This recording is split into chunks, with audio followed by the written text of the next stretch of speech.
আর এখানকার আরেকটা বিষয় হলো সেটা হচ্ছে যে আমরা যেটাকে বলি যে বিউটি অফ নেচার, প্রাকৃতিক যে সৌন্দর্য ভরপুর এই মৌলভীবাজার জেলা।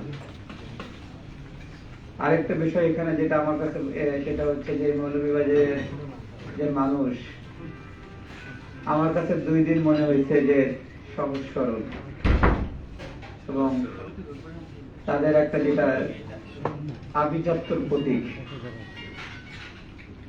যে পার্সোনালিটি যেটা থাকা দরকার সেটা তাদের আছে। এবং বর্তমানে বাংলাদেশের যে ফরেন কারেন্সি যেটা আসে সেই অবস্থানে 13তম অবস্থান করতেছে মৌলভীবাজার জেলা। এখানকার বড় একটা অংশ ইউরোপের বিভিন্ন দেশ, ইংল্যান্ড, আমেরিকা, কানাডা, মধ্যপ্রাচ্য সহ অনেক দেশে একটা বড় অংশ এখানকার যুব সমাজ থেকে শুরু করে অনেকেই সেখানে কর্মরত। আপনাদের অনেক আত্মীয় স্বজন, আমার মনে হয় যে এখানে প্রতিটা বাড়ি খুঁজলে একজন পাওয়া যাবে যে যাদের দেশের বাইরে আছে।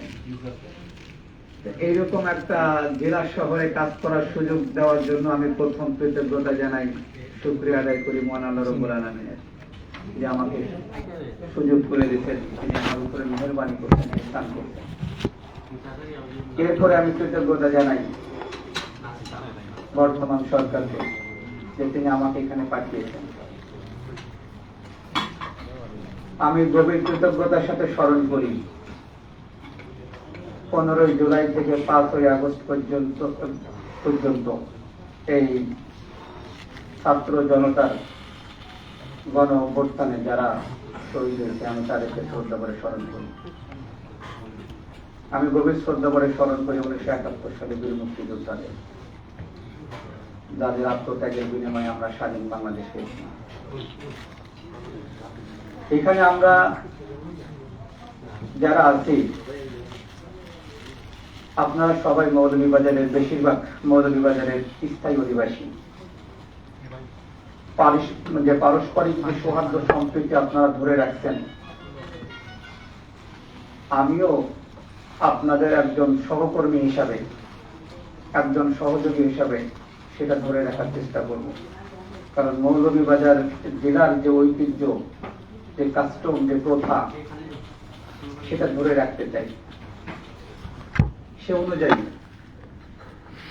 আমরা সকলেই একসাথে কাজ করব। মৌলভীবাজার জেলার যে সমস্যা এবং সমস্যাগুলো, যে চ্যালেঞ্জ যেগুলো, সেগুলো চিহ্নিত করে সামনের দিকে অগ্রসরের সময় আসছে। এখানে প্রায় 92টা, কোন কোন জায়গায় লেখা আছে 122টা, অনেকগুলো চা বাগান বন্ধ হয়ে আছে। 92টা যে চা বাগান, এখানে কাজ করার অনেক সুযোগ আছে। প্রাথমিক শিক্ষা, মাধ্যমিক শিক্ষা, মানে বিশেষ করে শিক্ষা ব্যবস্থা নিয়ে কাজ করার অনেক সুযোগ আছে। মৌলভীবাজারে কোনো মেডিকেল কলেজ নাই।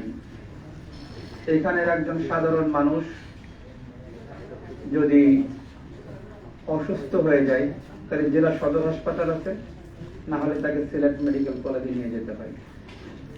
ফলে এখানে একটা মেডিকেল কলেজ হলে, এখানে যদি বিশ্ববিদ্যালয় হয়, তাহলে এই এলাকার মানুষের উচ্চ শিক্ষার দ্বার খুলে যাবে।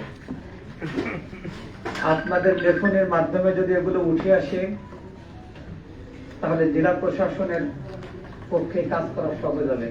কারণ আপনাদের বক্তব্যগুলো যখন আমি উপরের ঊর্ধ্বতন কর্তৃপক্ষ দৃষ্টি আকর্ষণ করব, যে এখানে কোনো মেডিকেল কলেজ নাই, এখান থেকে একটা রোগী বা পেশেন্টকে আমাদের যদি সিলেটে নিয়ে যেতে হয়, ঢাকা নিয়ে যেতে হয়, অনেক কাজ করতে হয়, সেখানে কোনো বিশ্ববিদ্যালয় নেই। ফলে এগুলো আমাদের জন্য সহজ হবে যদি আপনারা এগুলো যদি করেন, যে পজিটিভ, যে আমাদের একটা বিশ্ববিদ্যালয় চাই, আমাদের মেডিকেল কলেজ চাই, তাহলে আমাদের জন্য পজিটিভ হয়। এই পর্যায়ে আমি আপনাদের, যেহেতু এটা মত বিনিময় সভা, আমি আপনাদের কাছ থেকে শুনবো আজকে, আমি বেশি বলবো না, এবং সেই অনুযায়ী মাঝে মাঝে আপনাদের সাথে চা খাওয়ার জন্য বলবো। আপনারা অবশ্যই গঠনমূলক সমালোচনা করবেন, ঠিক আছে? আপনারা গঠনমূলক সমালোচনা করবেন, কথা বলবেন, আমরা সামনের দিকে অগ্রসর হতে চাই। ধন্যবাদ। এখন আপনাদের মতামত নির্দেশনা দেওয়ার জন্য আমি বিনীত অনুরোধ করছি। আসসালামু আলাইকুম। যেহেতু আমার অনেক শ্রদ্ধাভাজন সহকর্মীবৃন্দ রয়েছেন, সবাই কথা বলবেন, আমি 2-3 মিনিট আপনার সাথে একটু অ্যাড্রেস করব। আপনারা যখন কথা বলবেন আমরা পরিচিত হয়ে গেছি, তাহলে এখন আর হচ্ছে জেলা প্রশাসক অ্যাড্রেস করে সময় নষ্ট করা যাবে না, কি বলেন? ঠিক আছে তো, সরাসরি কথা বলবো। হ্যাঁ, আমি আর একই কথা রিপিট হলে দরকার নেই। আমার নবাগত জেলা প্রশাসক মহোদয়কে আমার